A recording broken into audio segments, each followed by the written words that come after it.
Hey, hey, hey, what's up, what's up, what's up? Welcome to today's live. I'm loving this filter with all the sparkles. More sparkles, the better. I wish I could be in like the Britney Spears music video. I can't remember which one. She's on the plane and she's like covered in rhinestones. That would be amazing. Anyways, okay, welcome. If you are just turning into the replay, I'm Alexandra Harbushka. I'm founder of Life With Herpes, also founder of alexandraharbushka.com and Secret Society Wellness products, all the fun stuff above. So let's get going. I see I had some questions coming in. I'll go ahead and ask them. Feel free to open up, ask questions about anything. It can be about herpes, it can be about marriage. Hey, City Sunsets. Marriage, it can be about, hey, Jennifer Murphy, hey, Evie, hey, Real Air. It can be about dating, it can be about disclosure, it can be about being a mommy, all this fun stuff, living in Las Vegas, whatever you want to know, we can talk about it. So let's start with some of the questions. All right. So my husband asked, do you have a hot husband? I love him. Yes, my love. Yes, to my husband. If you're watching this replay, yes, I think I have a hot husband. Okay, Autumn asked, how is genital herpes diagnosed? So that's a great question. There's a couple of ways to perform a diagnosis. Hey, Laura. So a couple of ways to do the diagnosis. You could do a clinical diagnosis, which is when the doctor or medical provider actually looks at the infection as well as looks at your symptoms, and they're able to diagnose it that way, just on a visual. There's also when you do a swab or a blood test. So the swab or the blood test are the most accurate, but they also need to be performed at certain times. So for example, start with the swab first. So if you have an outbreak, you need to swab the actual lesion, the sore, the blister. If you swab too soon before the blister appears, you're going to get a false. If you swab too late after there's like scabs or it started to heal, you're also going to get a negative. So a lot of times you can get confusing results. So for example, I'll use myself as an example of oral herpes. Right now, if you were to swab me, it would be negative. I don't have an outbreak. And chances of me shedding right now are probably not that, I probably am not shedding right now. So yeah, I would get negative if you were to swab me. However, if you were to do a blood test on me right now, I would test positive. It's because I have the antibodies. The herpes virus does not live in our bloodstream. It lives in our nervous system. And what we're testing for when we do a blood draw is we're testing for the antibodies that are in our bloodstream. So again, if you were to test me right now for HSV, sorry, I just heard a golf ball. For HSV 1 or 2, I would test positive because I have the antibodies in my system. Someone that is newly exposed to it or is newly diagnosed may not have the antibodies, therefore they may test negative. So there's a lot of pros and cons to all the things of being diagnosed, or like ways to get diagnosed. You really need to make sure your health practitioner or a doctor is asking the right questions. Can genital herpes be mistaken for something else? All the time. I, even someone that has herpes, know that I have herpes, have like convinced myself that what I have is not a herpes outbreak. All the time. I was convincing myself that it was a bug bite. Stupid. I know it's not a bug bite. I know that it's a herpes outbreak. But yeah, all the time. We can think that it is an ingrown hair. We can think that it's a pimple. We can think that it's maybe our underwear that kind of maybe got ripped. It could be rough sex. It could be all these things that we can say, oh gosh, that's what it is. It's not a herpes outbreak. So yeah, all the time we can misdiagnose it. Do you think herpes positive test could have been wrong? City Sunsets, it depends on the type of test. If you had an antibody test, so you had your blood draw and it came back positive, you're pretty positive at that point. So I would say, what type of test are you thinking about? Hey, Femiclear fans. Hey, Autumn. I just answered your question, Autumn. I'm sorry, I just answered your question. It was the first one. So, yeah, it was a swab and so City Sunset did the swab come back positive or negative? If the swab came back positive, it's pretty positive you have it. If it came back negative and you're like, I don't know what this is, I have something going on, yeah, I'd probably go back and get that checked. What is the best product to use when having outbreaks? So I'm assuming you're asking what is the best product to use to help soothe, to help heal, to help heal up the issue. Hey, Bart. How is it going over there in Florida? You're welcome, Autumn. Okay, so someone said they tested, so City Sunsets, if you said you tested positive, then it's pretty accurate that you are positive, because they're testing the cells. So they're testing the DNA. Like it's like pretty positive. They look at it under a microscope and it's like, oh, there it is. So yeah, unfortunately, I know it's not what you wanted to hear. I mean, if you want to go back and get tested again, go. I know I kept going back like 10 or 15 times because I was in denial, but like if you get a positive test, it's pretty positive. Okay, so what are the best products to use when having an outbreak? So there's a lot of over-the-counter choices. There's also prescription drug choices. The good news is we're in a time when we do have really good the prescription drug works. So this has only been out the last 30 years or so. So like people in past generations didn't have this. So we're really lucky that we have a prescription drug that works. The sooner you get it in your system, the sooner it will start healing and start soothing. It's said that if you get it within the first 12 hours of the sensation of an outbreak, it can even lessen the duration of an outbreak. So that works really well. If that's not your jam, if you don't want to take prescription drugs, I totally understand why. You may or may not want to, or maybe you can't get a prescription filled, whatever. There's a lot of over-the-counter products that works. One of them is new on the market. It's Femiclear, and that's combining a lot of organic, not a lot, there's like few ingredients that are organic ingredients that will help with the irritability, will help with the soothing, so that's also great. You can get that at CVS. The other things that I like to use, we have our Secret Society wellness products that are CBD infused. They're all organic as well, and they have specific essential oils based on the outbreak. So I'm a big fan of taking an Epsom salt bath when you feel the sensations happening. That really, really helps tone your body down a few notches because it helps your nervous system relax, which is where the herpes virus lives. Also, the Epsom salts help soothe. They help repair, help heal, all of that. And then we add CBD in it that also helps you tone down a notch again, as well as helps with the sting, helps with the itch, helps with the tingle. So that's great. I also like to use some essential oils. So this is like a loaded question, I realize. This is like so many things. Essential oils are great. I also have the lip balm that I like to use. There is a body balm for genital outbreaks as well. This is great. It has CBD in it as well. It has essential oils. It helps soothe and repair. It has lysine infused in it, which also helps keeping the herpes virus from replicating. So a lot of things. That was a super long question, Real Air. I could go on and on and on, but I won't. Hope I answered your question. Okay. Did you find after your genital herpes diagnosis that you were more susceptible to vaginal tearing? I would say no.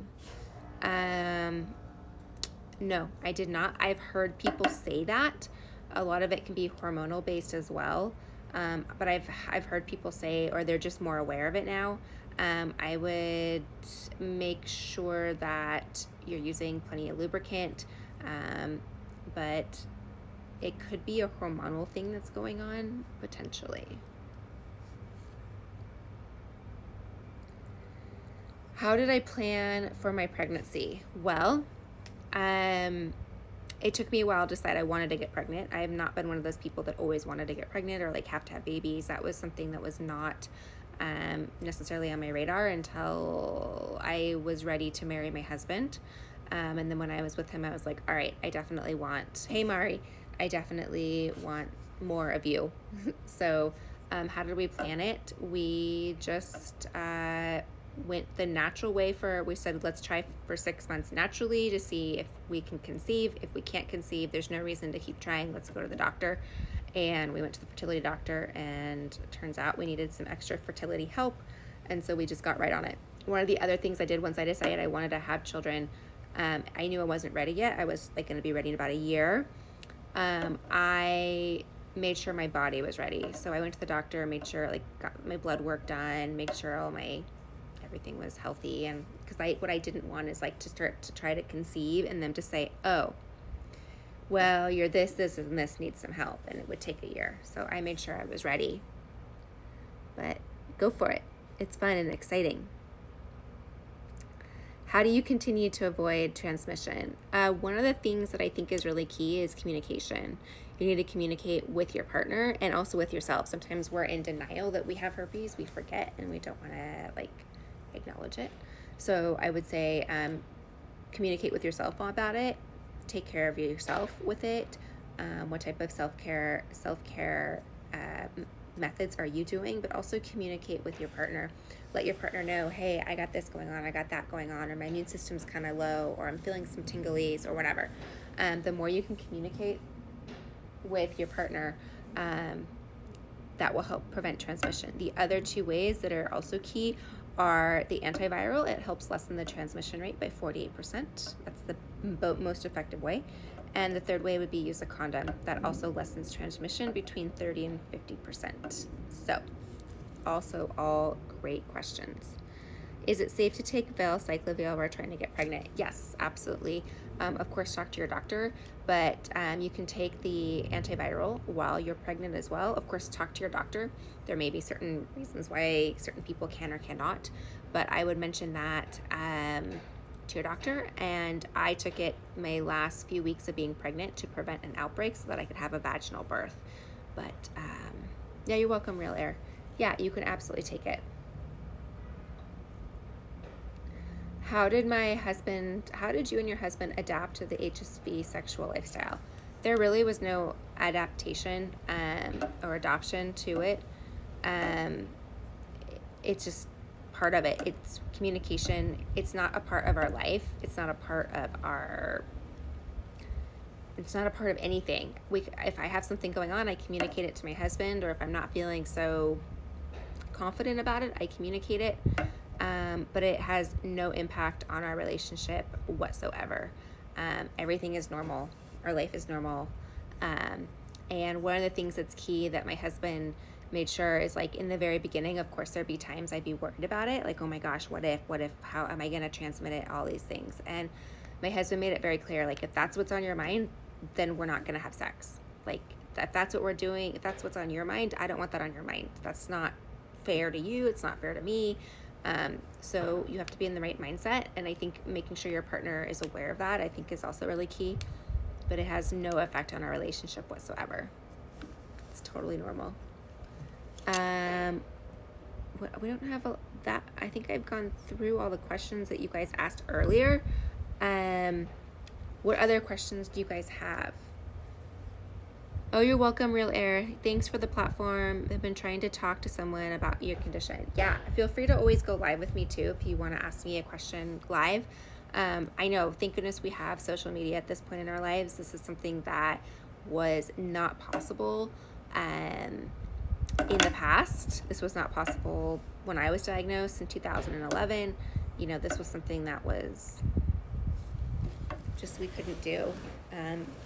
The Life With Herpes community that we have that's online wasn't possible. It was just kind of a slimy topic, a sleazy topic. It really fit the stigma. So thank goodness now we have this opportunity. So yeah, you're welcome. Hey, Julia. All right. Oh, here's another question. I can't remember. Do you currently take the antiviral daily? No, I do not take it. That is something let's see, when Bill and I were about a year and a half into our relationship, I said, I'm ready to get off this. And my husband was okay with it. I would say when you know you're going to spend, like, when you know this is a person that's going to be in your life, like, it's a committed relationship, this is Like, I knew my husband was going to be my husband, and this wasn't a dating thing. Like, I knew it was the time. That's when, in my opinion, is time that you're like, okay, like, eventually every relationship gets to a point where you're not going to use protection. It just is what it is. You'll know when the time's right. Oh, thanks. Thanks, Neil. I appreciate it. He said, you're doing something great, Alexandra. Please keep it up. I will keep it up. Love your lives. You've really impacted us in a positive way. Oh, you're welcome. Thank you. It's Badenene. And if I pronounce your names wrong, I'm really sorry. Let's just see if I have any more that have come in. Oh, I did. Okay. If you were exposed to HSV1, would you have an outbreak right away? Yeah. Yes or no. So the thing is the incubation period for a typical outbreak, incubation period to be infected is about 2 to 14 days. It's about within 2 weeks.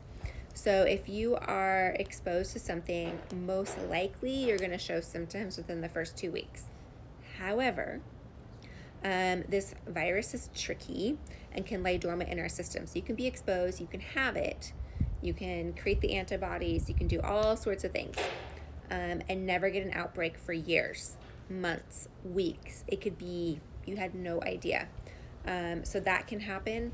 Most people, it's within the first 2 weeks, but there's a lot of people that I talk to in our Life with Herpes Secret Society, that I talk to on one-on-one coaching calls, that I talk to on our Monday night calls. They're like, yeah, I've been celibate for 5 years and this just happened. Or I've been with my partner for the last 10 years. We've been monogamous. What do you mean this just happened? So it does happen a lot. It happens a lot when partners start, when you're dating and all of a sudden you're like, what do you mean I just got this and my partner tested negative? How is this possible? It's because you must have been exposed to it previously and it just went dormant in your system, or you had a minor outbreak and didn't even notice it.